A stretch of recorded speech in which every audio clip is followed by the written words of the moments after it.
This is an NUFC Talk TV special. Newcastle United breaking news. Welcome back, ladies and gentlemen. Welcome to the American Mag Show. It is sort of breaking news. We'll decide if it is when we talk about it. But the BBC Sport Time and Wear reporting that Miguel Almiron is in advanced talks to leave Newcastle United for an unnamed Saudi Pro League club. Also, during the day, a photo of Kieran Trippier went viral because he was seen at the airport leaving Newcastle. Well, he certainly left Newcastle, but what are the reasons? We're going to debunk some of those theories real quick. We got the Mighty Wyn, we got Josh in Philadelphia, and also Ian in Baltimore, Maryland. How's it going, folks? Good. How's it going? Doing good. You're muted, Josh, by the way. Good.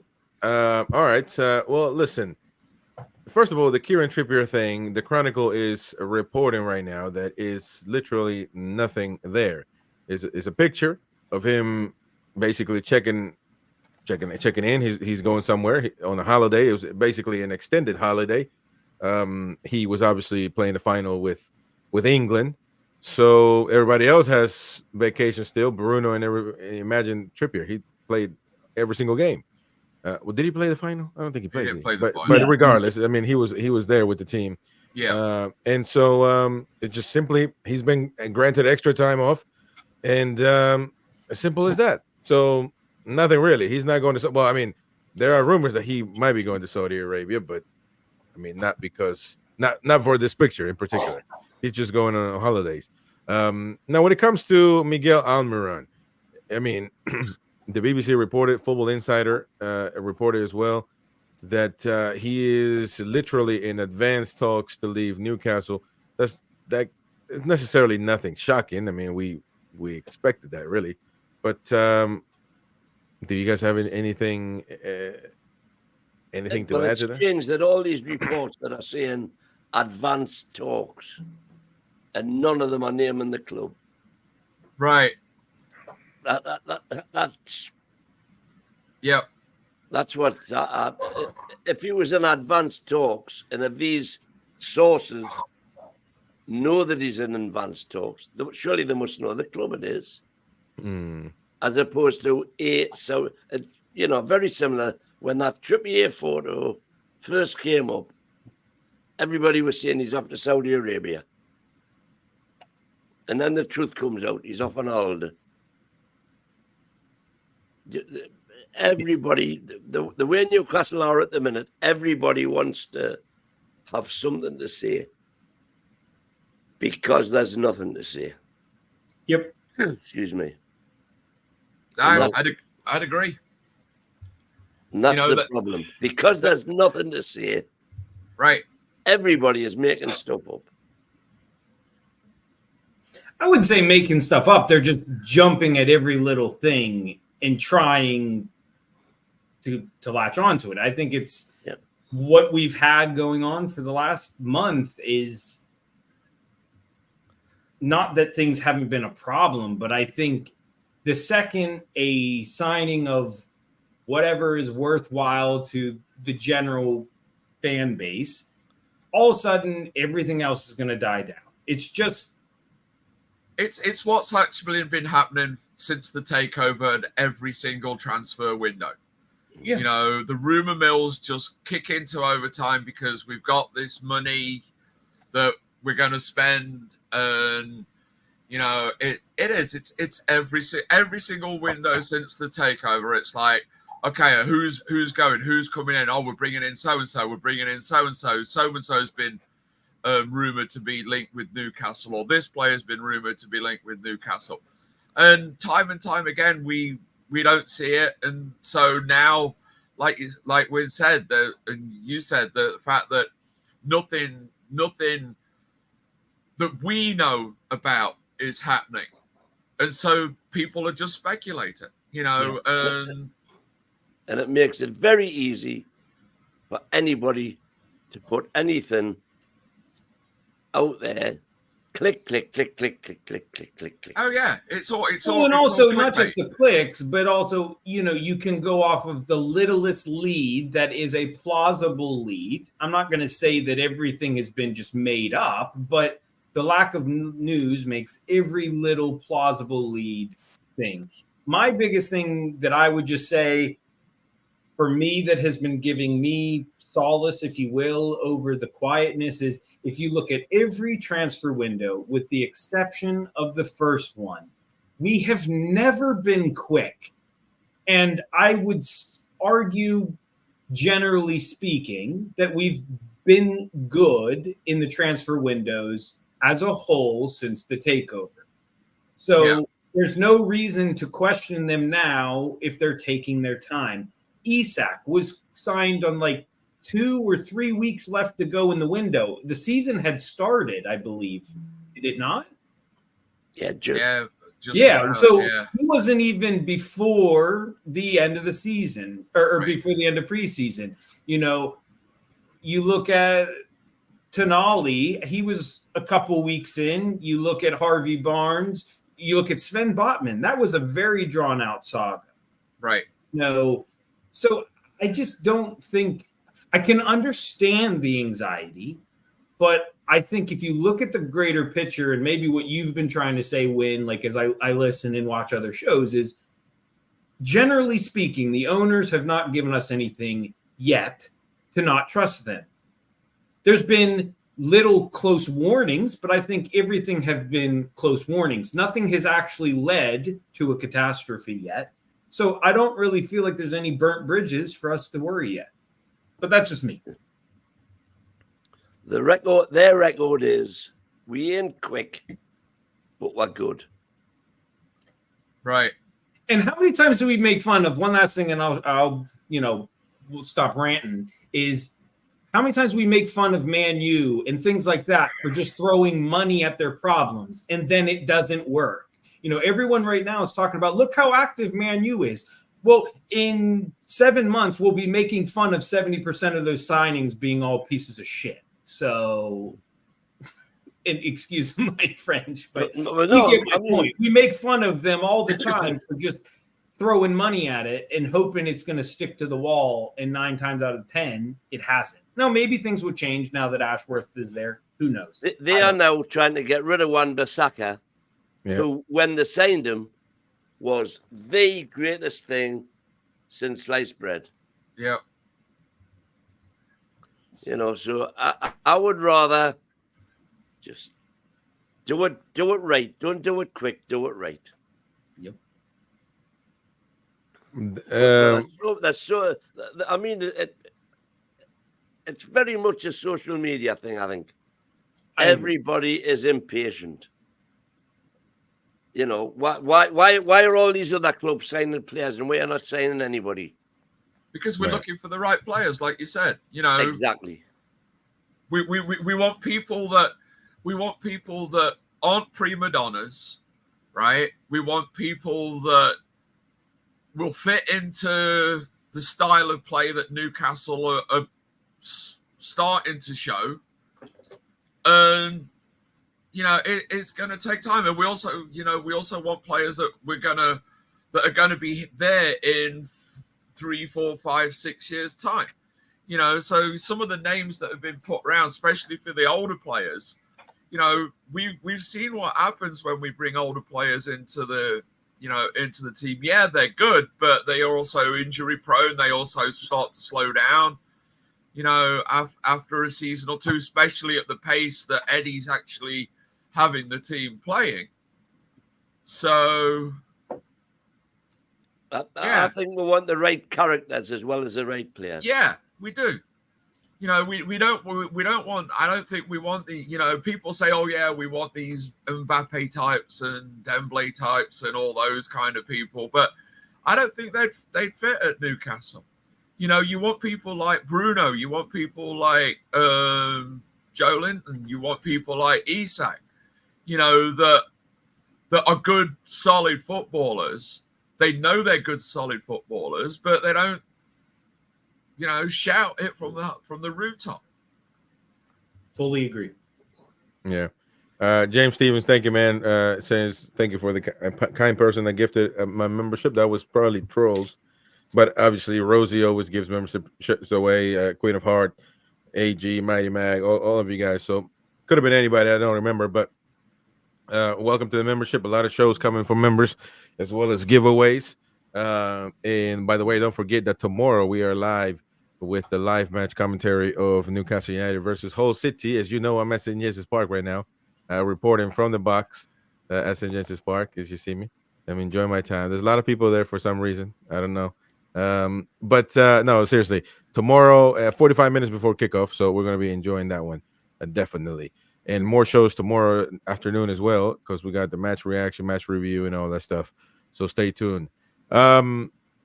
Yeah, I mean, so my question for you guys is though simple. Let's just say we don't get any signing. What is your where can we get to? What would you be happy to accomplish this season? If we don't sign anybody, this is what we got. And where would you be happy at? Content? What point? So you're talking league position, not would we well, you say league position or a cup, whatever. I'd say one of the 2 cups and 6th position. I think we could do it. I think we could have done it last season with the squad that we've got if we hadn't have had all the injuries. If we can stay with a squad that is healthy, there's no reason with the squad that we have right now we can't finish 6th or 5th position this coming season if we don't pick up anybody else. The fact that we are going to pick up others, and we've already picked up Kelly, and we signed Hall on a full contract now, and we've picked up more goalkeepers, but so it's not like we haven't exactly picked anybody up yet, but because Tonali's going to be back, and I like I say, if we can keep the squad healthy, that's why, and I think that's why people are kind of like concerned, the fact that the squad didn't stay healthy last year and we didn't have the depth of squad to be able to rotate, and I think that's why people are anxious, the fact that, we saw what happened last year. We don't want another repeat. Yeah. I agree with you. I think with our existing squad, without anybody else, we should be top 6. Without any signing, we should be top 6.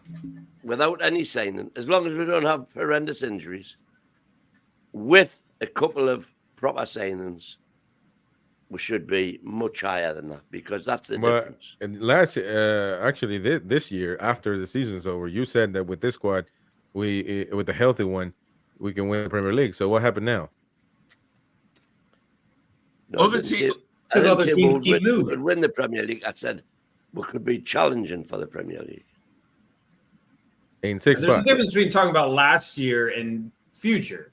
Other teams have made new additions now. There's the unpredictables, but for me, my answer would be, I'll start it with, I would be extremely unhappy if we didn't make any significant signings.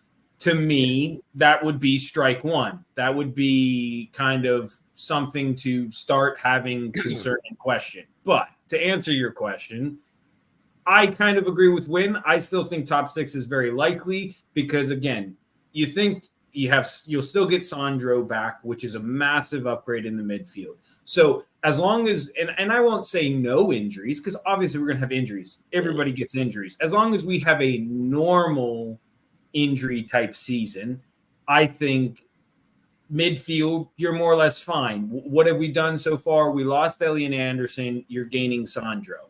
To me, that should be a net gain, albeit I'm not happy that we're losing Anderson.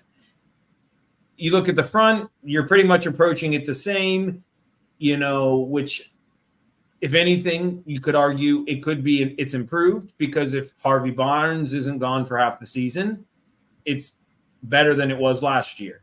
And we have fortified a little bit in the back with Kelly. So to me, I think top 6 is possible. I mean, again, I think another huge thing that's causing all this negativity is, if it wasn't for some crazy fluky situation and how Man U got our Conference League spot, I think the percentage points of depression that everyone is going through would be less. Mm. It's in any other year. This is what I don't remember what the number. It's something like the first season in 15 seasons that the 7th place team in England has not played in Europe. So we're talking about this like it's a catastrophe at times, not right now, but we've talked in previous shows and other channels have talked about it's a catastrophe we haven't made in Europe. But the reason why we didn't make it to Europe is kind of an asterisk. It's a really perfect combination. It depends on how you look at it. If you play better, you wouldn't have to worry about other results. Shout out to Rosie. Yeah, but I understand. Well, you're gonna get to finish your point. No worries. Rosie says because she gives a membership is going to DMT. So congrats DMT and thank you to the beloved Rosie. AG also gifted a membership to thank you AG, and it's going to let me see. Man, this chat moves quick. David Cook. So shout out to David Cook. Congrats on that one, mate. And of course, enjoy it because a lot of stuff coming from members. A lot of stuff. Thank you to the donators for the donations. But finish, man. Finish your point. No, sure, yeah. All I was getting at is it's a very valid point, and I don't disagree. But I'm just saying you have to give it context that, albeit, yes, you could look at individual games and decisions. I think you guys talked about it a little bit this morning on the breakfast show. Certain in-game decisions that Eddie made a sub, what time he made a sub. At times, there was a point in the season where we were micro-analyzing that. And maybe one of those things, if he had made a different situation, may have yielded another 2 or 3 points because we didn't draw a game, we won a game. Or we didn't lose a game, we drew a game. It's all ifs and buts. So all I'm just saying is even if you look at the facts as they were, it was a pretty fluky situation that we didn't make Europe. And I think if we had made Europe, I don't think anyone would be as frazzled as they are. So you also have to look at the other teams as well, because who'd have thought at the beginning of the season or even at Christmas time that Chelsea were going to have the run that they did at the end of the season? Yeah. Chelsea had a fantastic run towards the end of the season that finished them in 6th place. Otherwise, by the way, that would have been us. I had Chelsea second last year in my forecast. Did you? At the beginning of the season or at the midway point? I mean, at the beginning of the season. I think it would have been a good prediction at the beginning of the season to say Chelsea. That's what it was. At the beginning, yeah. Yeah. But I mean, I've been talked to some of the fans. They were literally Chelsea. Pochettino did wonders, to be honest, and to finish back in European football. And they said just because he didn't finish in Europa minimum, now he needs to be sacked, no matter if he's played good, bad, or so. That's the level of some fans out there. Please, Rosie's right. 31 likes, smash the like button. All of you, really. We got 62 people watching on YouTube. Overall, 186 people watching altogether. Hit that like button, and let's get to as many as we can to keep growing the channel. By the way, coming up Monday, we're going to be starting a very, very late night show. Josh is going to be the man of the hour for that one. He's going to be the host, and it's going to be really late. It's good 2 a.m. in the UK, but it's about 8 p.m. Central Time in America, 9 p.m. in Eastern Time. And in other countries, it's going to be great as well for Australian folks, for some parts in Asia. So, to grow the fan base, we're still on our quest to grow the fan base worldwide. So we're going to definitely do that. And it's going to be great. So go support. If you're up and about, if you're in the UK, go support Josh, man. Go and hit that like button. All you insomniacs, 2 p.m. Yeah, 2 a.m. There you go. 2 a.m. Yeah. It's going to be what it's like similar to what show you said, Mighty Wyn? In Newcastle? Well, not similar. Night Owls, it used to be. No, but you said the Legends, something. No, the Legends was on at 6 o'clock. 6 oh, PM. Okay. Yeah. Never mind. Well, anyways, it's gonna be good. Yeah. It's gonna be. Listen, I'm kind of an old man, so even 9 p.m. is late for me because I'm usually in bed 10:30. So I'll be doing the show right up to going to bed. I'm looking forward to it. Fingers. I think the main colleague is going to be Ben. We've talked with him, and then fingers crossed. I have, Ian obviously might jump on from time to time. We're gonna try to get Jim from Nashville. Yep. He said he'd jump off the time of that. Mighty Wyn says he might be available, but of course, Mighty Wyn, let it go, man. It's time for the young guys to get on. Haven't you learned from Biden, man? Let it go, brother. Let it go. We're just trying to hold on to the damn mic, man. Come on. All right, but on the subject of the mic, there was a brilliant chat put in this afternoon.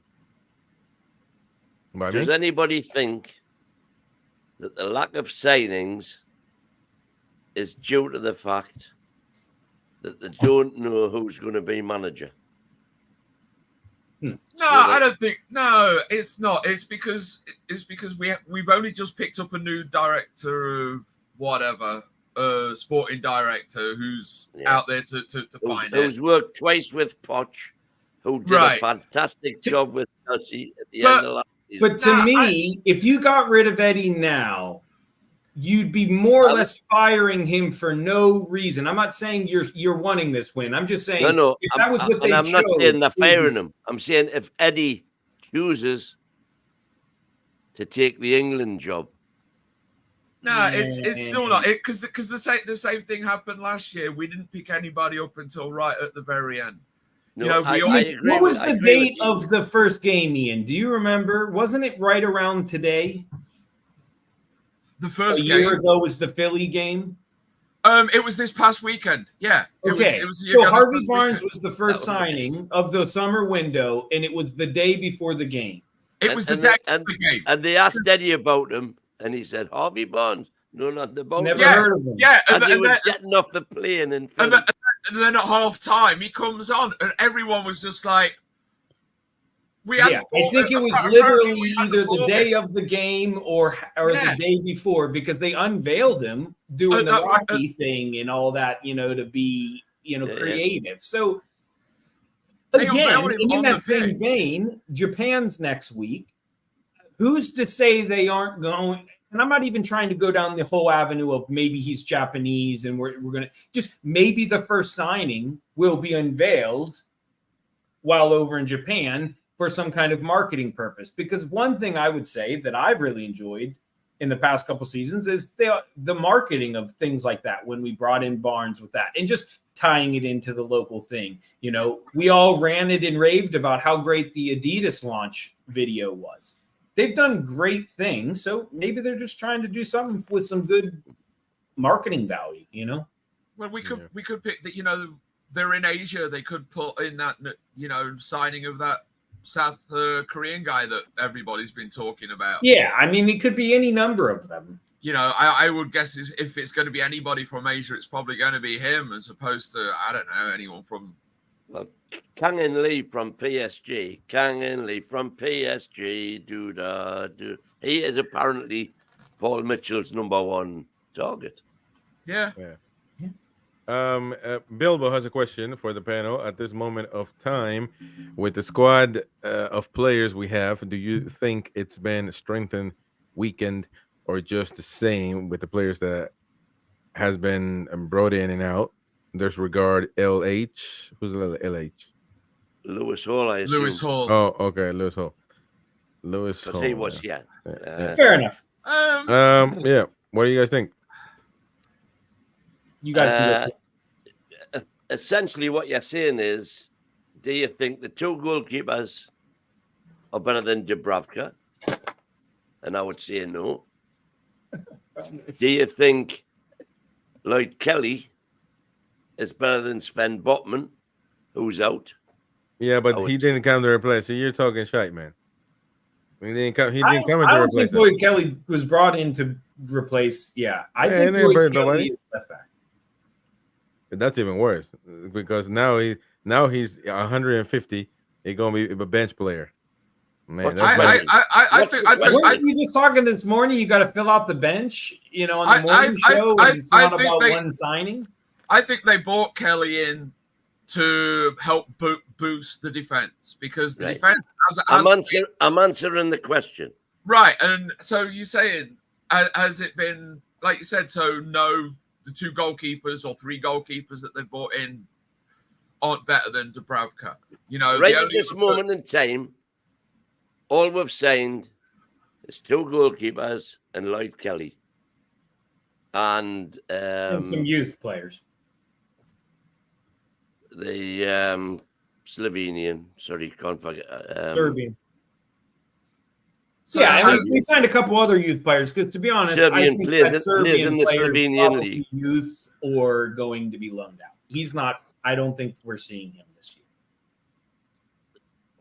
year. Miodrag Pivas, that's who I'm talking about. So what I'm saying is, at this moment in time, with the squad of players we have, do you think it's been strengthened, weakened, or just the same?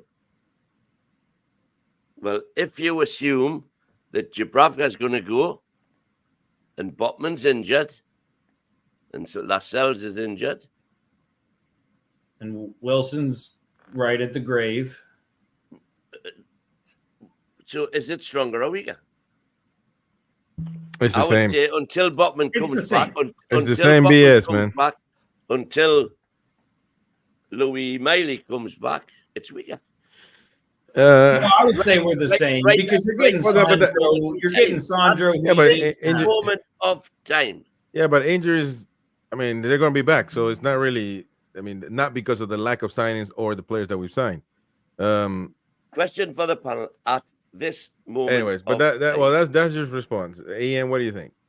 I think we're about the same. I don't think we're any stronger. I don't think we're any weaker. I just think that we're plodding along. You know, we got rid of Anderson, which was a big, I think, was a blow because he showed so much promise. But unfortunately, the poor kid got injured yesterday, and he looks like he's going to be out for the entire season.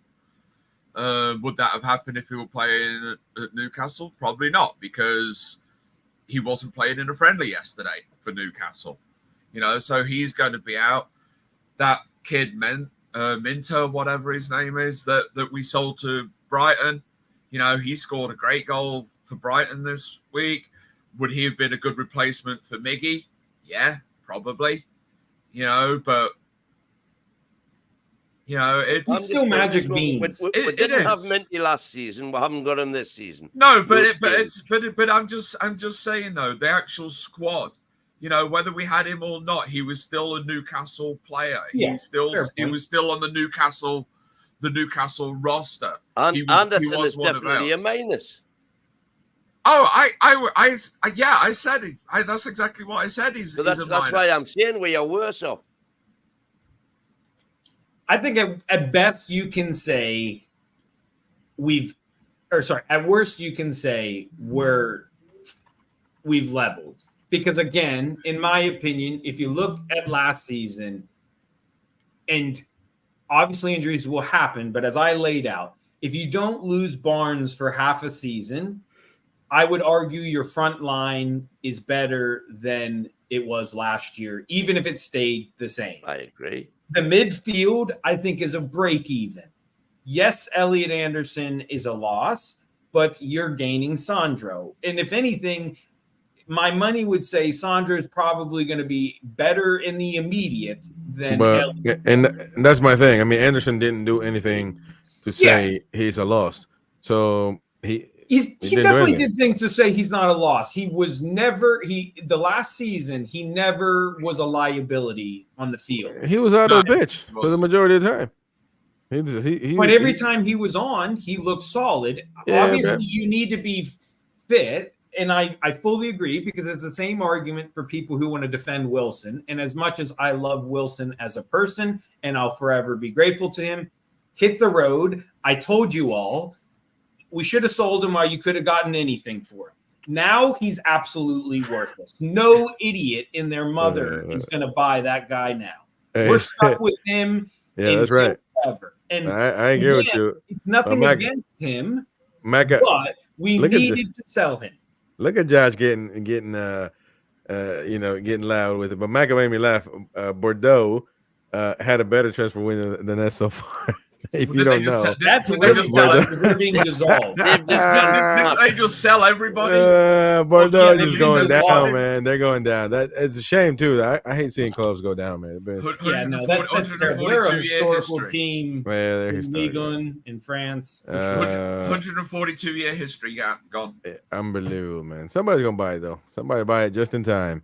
There's a comment on the breakfast show, but after the show was live, that caught my attention. It's by EB50 Bass or Bass. Sorry, Bass. Depends how you read it. Yeah, it could be bad. My opinion on signings: 1, we are not in Champions League or Europa. 2, we may have made contact with many player agents and they told us the player is not interested. 3, the players have a few options and didn't choose us. That leaves us with the remaining players. To get the top of that list, we may have to overpay fees and wages. We will bring in a center back or right wing for sure this window. In the end, I bet we are all pleased with our signings. Says, shout out to you, man. You know, it was a comment. See, I would argue. Sorry, go ahead. Ian. Yeah, I'll go along with all of that. that first bit though, I disagree with about not being in Europe, because we weren't in Europe when we got Trippier. We weren't in Europe when we got Bruno. We weren't in Europe when we got Isak. We weren't in Europe when we got Botman. Right? So all this thing that we're not in Europe, we can't bring in decent, good players is bullshit. Yeah, but wouldn't that be like the takeover high? You know, no, I don't think so, because again, everybody keeps forgetting that there's this 5-year plan that they actually put in. And remember that not last season, but the season before was an absolute fluke. We should never have ended up in fourth place that season, right? We probably should have ended up 7th that year. And then if we'd have carried on, you know, without the injuries this year, we probably should have gone, you know, 5th, 6th, and then next year 4th, and then so on. So all that bullshit about, you know, it was the high, or it was, you know, we're not going to get big players because we weren't in Europe. I disagree with that entirely. You know, we weren't in Europe when we pulled in those big names. We're going in the right direction, right? We're still heading in that in that direction. We're still heading up. So if players don't want to come to Newcastle, it has nothing to do with the fact that we're not in Europe. Yeah, I think it's and by the by, quickly. Well, hold on. Yeah. Let me get this. James Stevens, thank you so much, mate, for gifting the membership away, giving back, and it's going to Selvin Adam. So congrats, Selvin, and thank you, James, man. I appreciate that. Go on, Mighty Wyn. When we did finish 4th, the Premier League and the Toxic Six brought in all the big battalions with the FFP and PSR and APT to prevent us doing it again. And we've been fighting that ever since. This is the first transfer window we've had when we've got money to spend. Go on the money that we've actually earned. Yeah. All of the new sponsorship money, all of the new TV money that we got from Champions League, etc. This is the first window we've got proper money to spend. No, I agree. I mean, and kind of going off of that with, you know, it's 3-year rolling windows. So finally, all the Mike Ashley years are gone. And again, I think it was this morning show as I was moving my furniture this afternoon, listening. That's why it's all fresh in my head. You guys talked about basically all the money we had in the beginning to spend was because Ashley didn't spend it. But once we used up the deficit that he hadn't, we then were kind of hitting this wall because the new earnings, the progress that we've made, hadn't kicked in yet. Now it fully kicks in and our average isn't being dragged down by awful revenues of a 3rd year from Ashley. Now it's 3 positive seasons of proactive ownership and growing revenues. So I agree with you, Wyn, and I agree with you, Ian. I think we've got plenty of money to spend now. And going back to the comment you referenced earlier, Chris, I agree with almost everything. I forget the first part of his name, but I remember Bass said was, I think, yes, maybe we overpay, but I think on the flip side, it could be just as likely that we're doing it to not overpay. As I was talking about with Man U earlier, we're not just throwing and, you want 40? Okay, we'll give you 40. No, like, do you guys do that in anything else in your life? Like if you're negotiating anything, you're going to buy a car, the dealer tells you it's 30 and you're just like, okay, here's 30. No, you at least try to get something off. It's a negotiation. And, again, hitting on another point that came up earlier in the show, talking about, do we want the Mbappes? Do we want the Dembeles? We don't. We want people that understand this area, like the Brunos, and you've got to do your homework to find those players that get the culture. Because the reason why I think Bruno ended up panning out so much is not only did he have the potential, but he understands the area. Where if you're taking, say, a gamble on, I don't know, let's just say Jadon Sancho, because he already generally has maybe a negative perception on his personality. You're taking much more of a risk because, one, you're hoping that he grows in potential, and two, you're hoping that he matures. So you're taking a double gamble, where we've tried to take calculated gambles of at least this is a kid with a good head on his shoulders, and we hope at the same time it's gonna show up on the field because he's got good work ethic, etc., etc. Thank you to Mighty Mag for gifting the membership as well. Appreciate that, my friend. And it's going to Croc the Crocodile. So there you go. Croc the Crocodile. Well, Croc the alligator. There you go. Welcome, Crack, to the membership. A lot of shows for members. And if you were a member, by the way, just now, or you became a member, whatever, you got gifted a membership, we're going to have news-driven shows for you every week. So that's coming up. No worries. And there's a few that we've had this week. But also, go back and watch the Once Upon a Time podcast that we got with the Mighty Wyn, where we talk about the history of Newcastle United. Very, very good show. So check them out. They stand time because obviously, those don't get old never.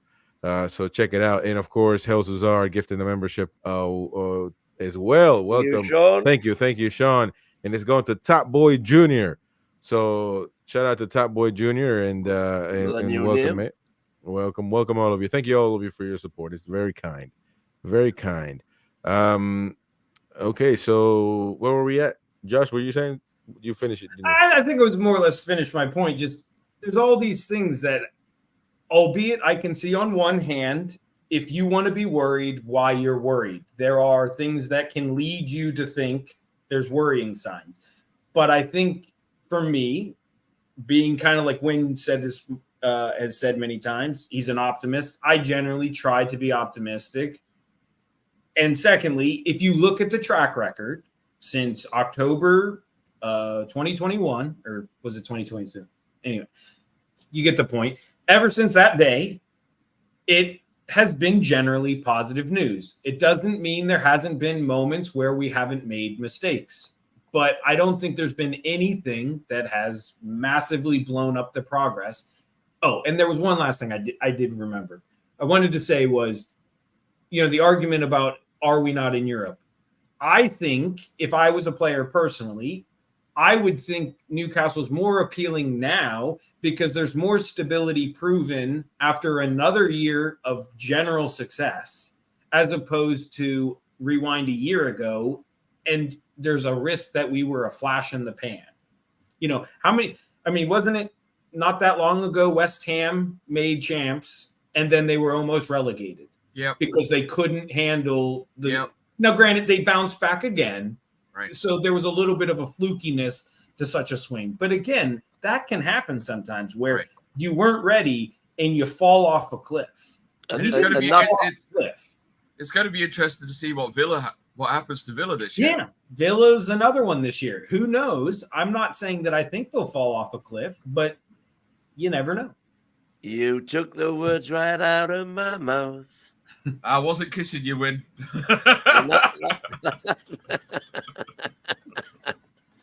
And West Ham had that great season, then had a terrible season. Yeah. And then came back. And that's sort of where we are. And they didn't have the horrendous injuries that we had last season. Right.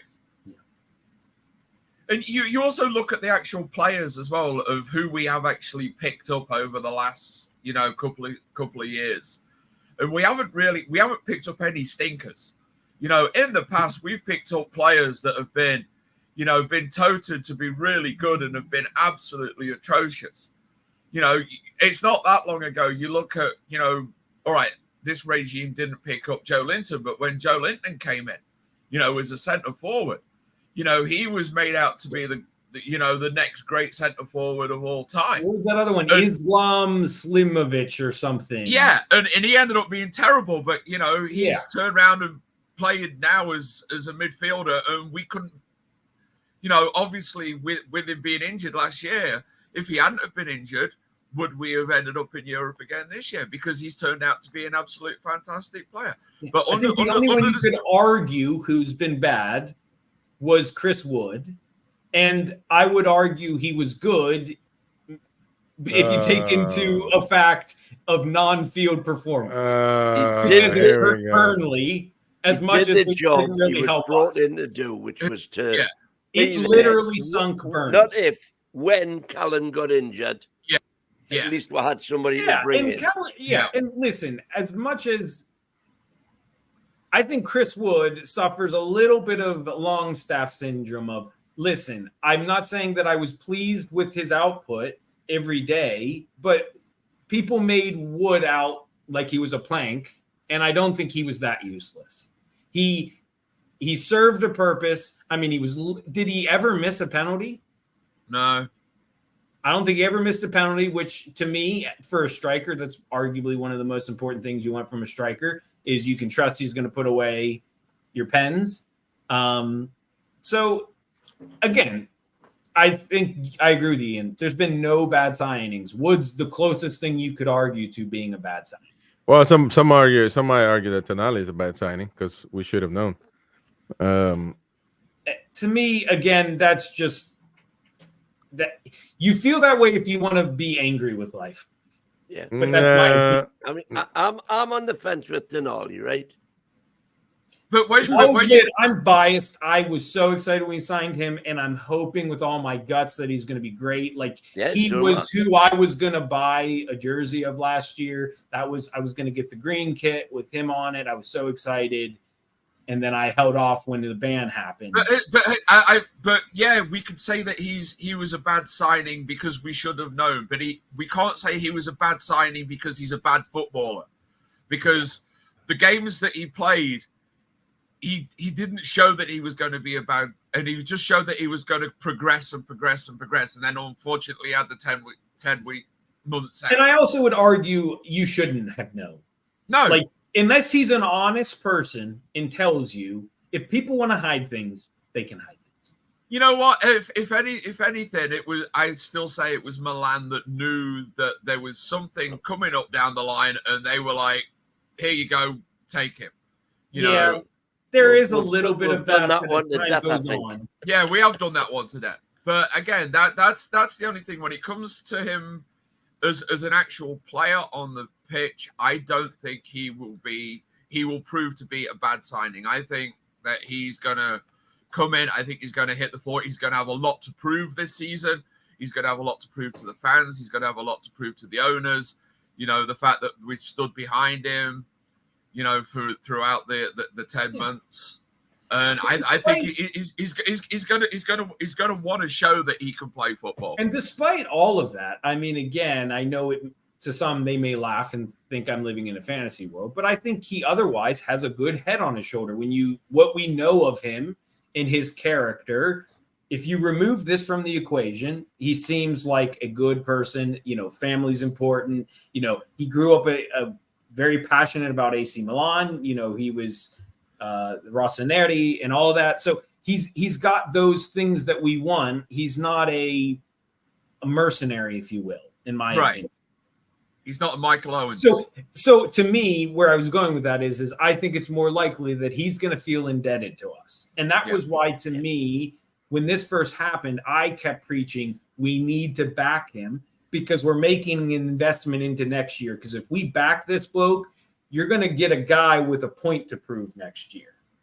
And there's nothing more dangerous than someone with a point to prove. Yeah, well, I hope you're right. I hope I'm right. You can chop it up. You can VAR this, Chris, if he ends up being a flop on me. No, I'm all in for Donali. All I know is in the San Siro when we played them, the reception he got. Here we go. Yeah. Short of. You know, yeah, you don't get that kind of reception from a club like AC Milan if you're even Sean Longstaff. Yeah. Right. Sean lost a wish, man. He wishes. I mean, listen, I love Longstaff to death, and I think if he left and came back, we'd give him a good reception, but we wouldn't give him like a hero's welcome. We'd just be like, thanks, he wouldn't get nothing, man. What do you mean? You get nothing. He should get something. He would. Just like any other. The Michael Chopper will get a standing ovation over. No. He's done more than Longstaff. All right, Magpie 24/7. This account is kind of weird, man. They post some. But this is actually quoted, so it's not really this account. It comes from we've talked about this before, and we've created an uproar in the comments, and I wouldn't expect less tonight. We got some minutes left, but the mayor of London, Sadiq Khan, has called for the Premier League games to be played in the United States. What is it? What does he have? What is his? Why is he doing this? Apparently, the Wrestling Federation, the WWE, they're thinking of holding the WrestleMania, with the biggest event of wrestling in London, and obviously, I guess he's trying to kiss butter. I don't know what he's trying to do here, but you were gonna say something, Ian. I think he's doing it because they've got no bloody money in London, and with all those teams that are in London, they can't afford to police them, and therefore you kick as many of the London games out of London. You know, put them anywhere else, and it saves the city a shit ton of money. But it's not going to happen. You know, I don't think so. It's not going to happen. They're not going to start putting Premier League matches during the season here in the United States or anywhere else. But the unlikely. This is my announcement. I'm dropping out of the race. No, I'm just kidding. Yeah. No, literally, I don't think this is it. But look, this isn't happening anytime soon. I think that was my debut show, and we talked that. Was it?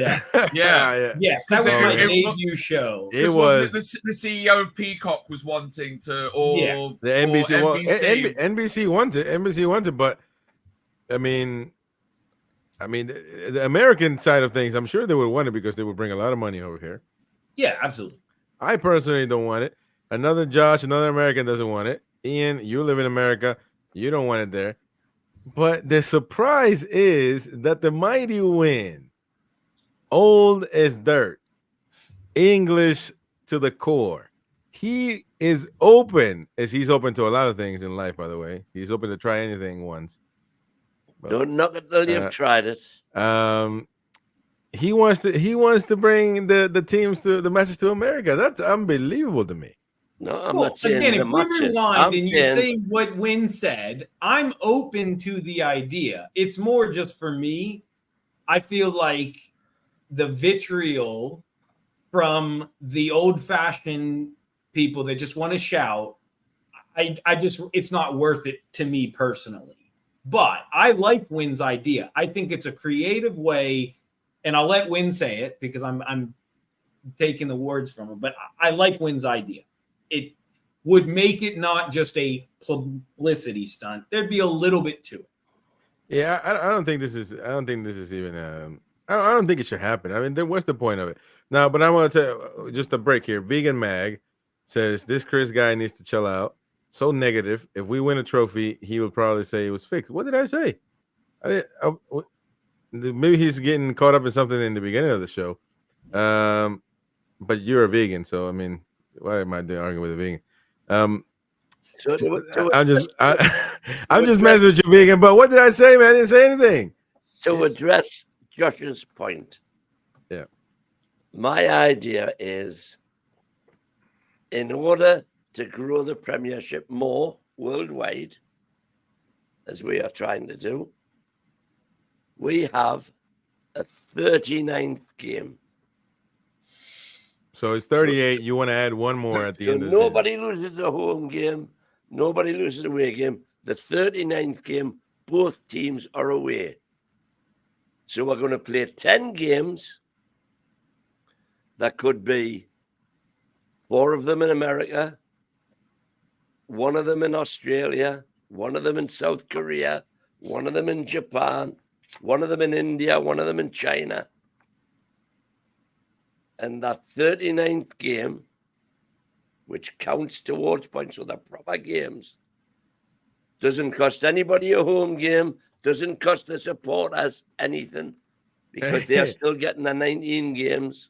Hey, wait, time out. What's going on with your voice? Raises an awful lot of money, because you then drink some water, brother. You put that 39th game up for auction, and all of the various countries can bid to stage that game.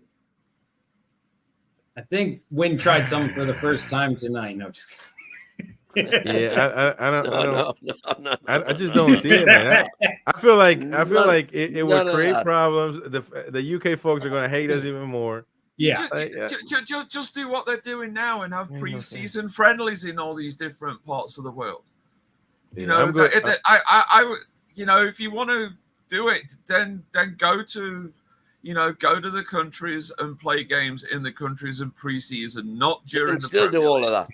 They can still do all of that. You know what I think we should talk about? And granted, it's probably I should have brought this up way earlier, but I think this would be interesting for us Americans' take, and it'll be equally controversial and is pretty topical at the moment, is everyone complaining about prices overseas, tickets, this new, you got to pay 10 quid or something, or depends, watching these packages. I'll put myself right in the crosshair. I know it's different economies, different whatever. I'm not from the Northeast. I will not claim to know all the ins and outs of economics, but I can't go to a meaningless MLS game in peanut heaven for less than $80, which is like double what is supposedly the greatest league in the world's thing. And, I understand people have, laid out that 2 years ago or 3 seasons ago, it was 30 quid. Now it's 47 quid for the Southampton game. But these are also the same people complaining, why don't we have money to make signings? Why don't we have that? You've got to make money from somewhere. Yep. And again, I'm not trying to say that I don't want people to go to the games who haven't. Obviously, that breaks my heart. But there is more to life than football. And if you can't afford to go to a football game, you can't afford to go to a football game. It doesn't mean you love Newcastle less and you can't support them. And to me, I find that it's very hypocritical to complain about, why can't we spend money and all this? Like, they're trying to do everything they can to make money. And that's the only thing they can control is ticket prices, because the league is trying to block them from making any other type of money. So if you want to be mad at anybody, be mad at the red cartel for not letting us make more ad revenue in normal ways. So now we've got to make it the only way the club can make it. But anyways, I'm sure Chad is crucified. Yeah. And Jay just says, let's face it, Josh, American sport is not proper sport. I would agree with you. The MLS, if we're talking about MLS, it's not really a proper league. Now, if we're talking about that depends. That does. I agree. I think the MLS needs to change to be like the rest of football, the football world. Sure. Their thing. But the thing that American sport is not proper sport. What are you talking about, man? We can't. Yeah, if any you're other talking sport. about NHL, American football, basketball, then you're when it comes to sport, we're kings. We're just not good at football. That doesn't mean every other sport. Look at the Olympics, brother, which is a shambles anyway. To look at what they're doing over there on the inauguration day, but that's the subject for a different channel. Let's get to the comments before we have to take off real quick. Let me see. Ryan Foster says Villa has spent 170 million so far, and if they go belly up, will we cry? No. So let's hold our powder dry till we find players who improve us. There you go. Maka, the players Josh mentioned, Tonali, Barnes, Pope, Botman, were all signed by now, June and July signing. So there you go. I can agree. I don't think there's much time left. So Barnes JJ was signed before our first preseason friendly. Yeah. JJ says we're going to win the league. I don't know how you're going to believe us. I don't gonna believe us. Oh, he's singing the song. Oh, okay. You got me. Without Pope, we're not top 4, says Bandit. Maka, if Pope gets injured, more like bottom 6. Oh man, that's tough. Yeah. We got with Dubravka did fine, man.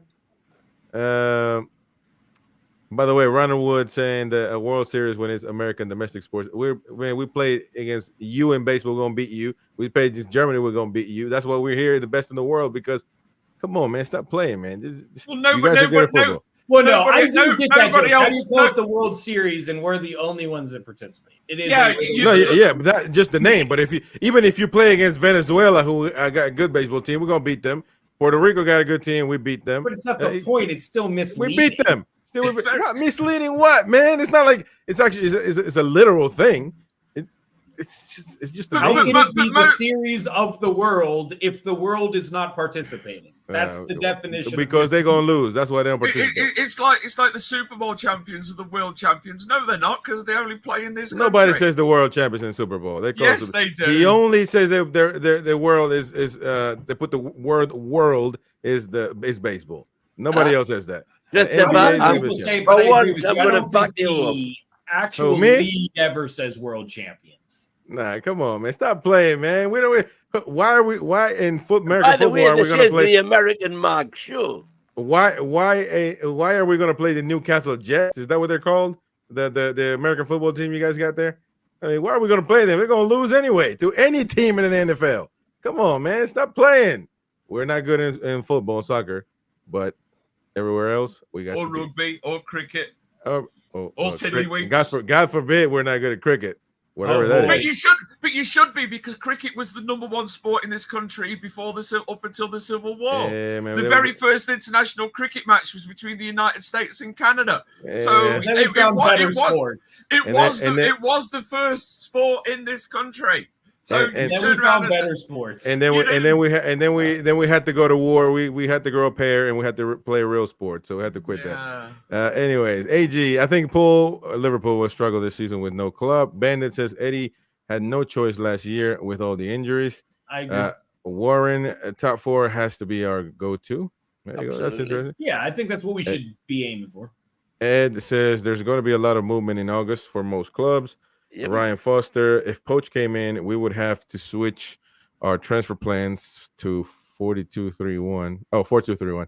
It's not our transfer plans, our playing style. But he means signings that would fit that system. I was referring to the comment this afternoon, which was, we're keeping our powder dry until we actually know for certain who the manager's going to be, who the coach is going to be. Maybe. I think makes a lot of sense. Yeah, we answered this one, Bilbo. Ed saying, are you surprised how long it's taken to sell players? Can understand with waiting, with buying, but not selling. Well, no, because everyone a lot of them don't sell aren't that great. They don't want that. People don't want, man. That's the thing. I mean, that's why I was saying, again, with no hate to Wilson, we should have sold Wilson, because I think before this last one, you still could have found a big team to take a gamble on, because of all the things that Wyn has said and others have said. When he's on the pitch, he's a guaranteed goal scorer. But to me, I feel like this past injury is the hump. I mean, it wasn't even a competitive game, and he got hurt, and it's a serious injury. And again, I have nothing against him as a person. I love his podcast, I think he seems like a great guy. I just think, we like to say you need to be brutal sometimes, and we needed to be brutal and make money, because we're not going to make money on Miggy now. You ain't going to make money on anybody. Right. So No. Fraser wants to go for a free, but also wants to be bought, for us to pay for the rest of his contract, which is $3 million. So Southampton don't want to pay for him. And so much of that is, again, Ashley's fault, Right, because of horrible contracts they signed. Yeah. Yeah, but let him rot. Longstaff's not going to go for anything if they ever decide to sell Longstaff. Like you said, Wilson would be lucky if we got 5 million for him, unless he goes to Saudi Arabia. Then we might get 10, 15. Trippier again. Are we going to get much more than what we paid for Trips? If he goes, I doubt it. Interesting. Yeah. We'll have to see. Ryan says, Hey, if you look at if we get what we paid for Trips, that's That'd be been great. one hell of a deal. Yeah. Ryan says, if you look at the squad, we are weaker in center midfield. We are weaker in defense. We are weaker up top. Wilson out, Miley out, Willock out, not ready.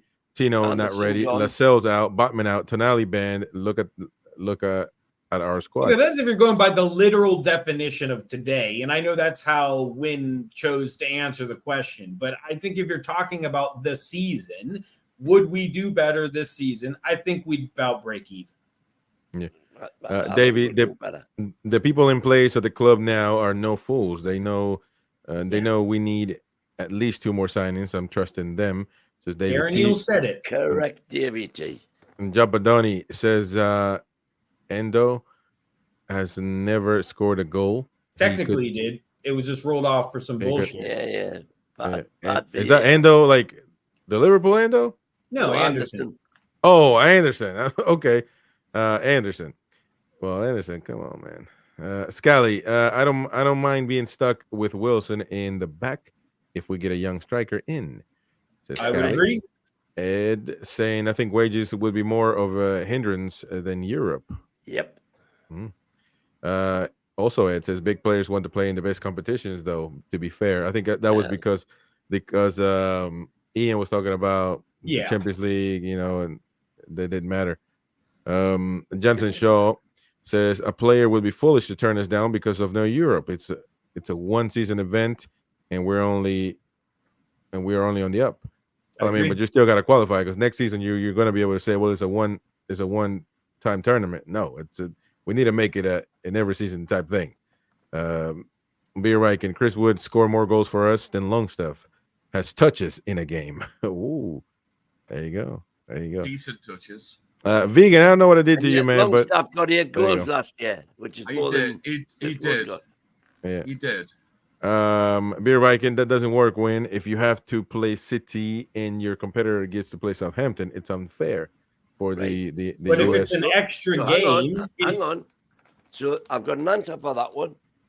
What you do is the top team plays the second team, third team plays the fourth team. This is where they finished in the league the previous season. The 3 who are relegated don't play, obviously. The 3 that come up, the winner, the champions of the championship, play the 17th team, and the 19th and 20th team play each other. So, in theory, everyone is evenly matched on a neutral ground. But I would also argue it's an extra game. And then, no, because what that does also is who's going to put in the biggest bid to have Man City playing Arsenal, as opposed to how much you're going to bid to have Sheffield United playing Norwich. Yeah, but that goes into other things. The that money would probably the complicate money things, that though. that would generate would be phenomenal, which all gets shared out among all 20 clubs.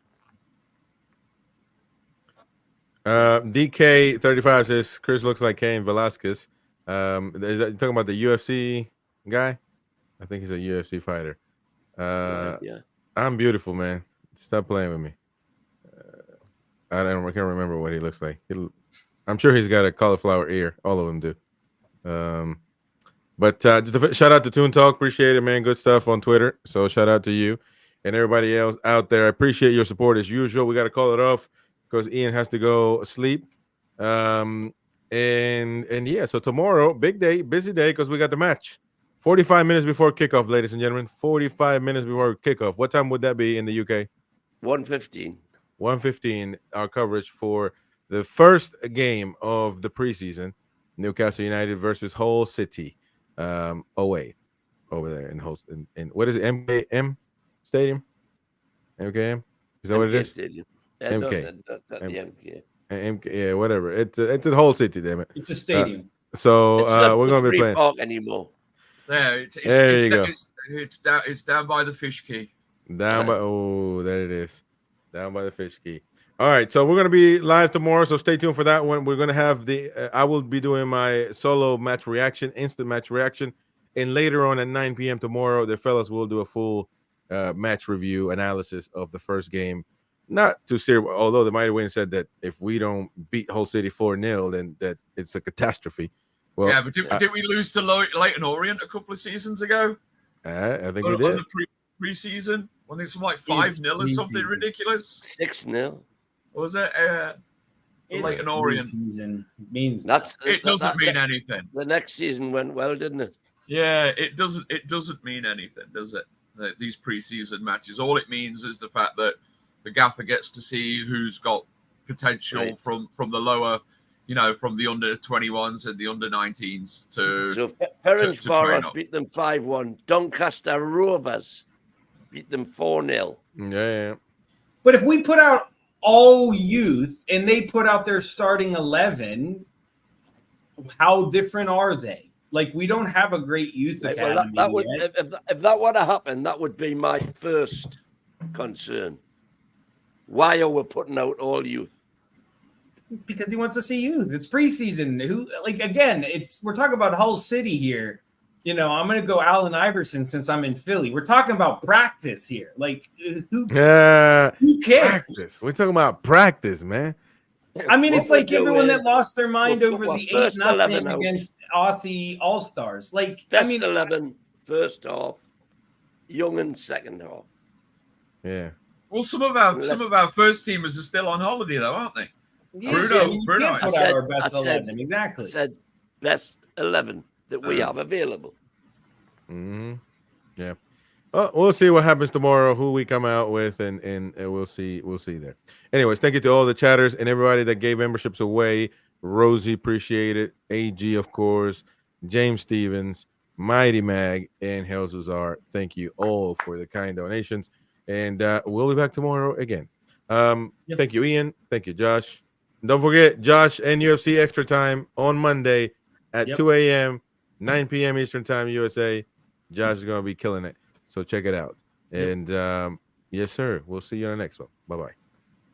We're the lads.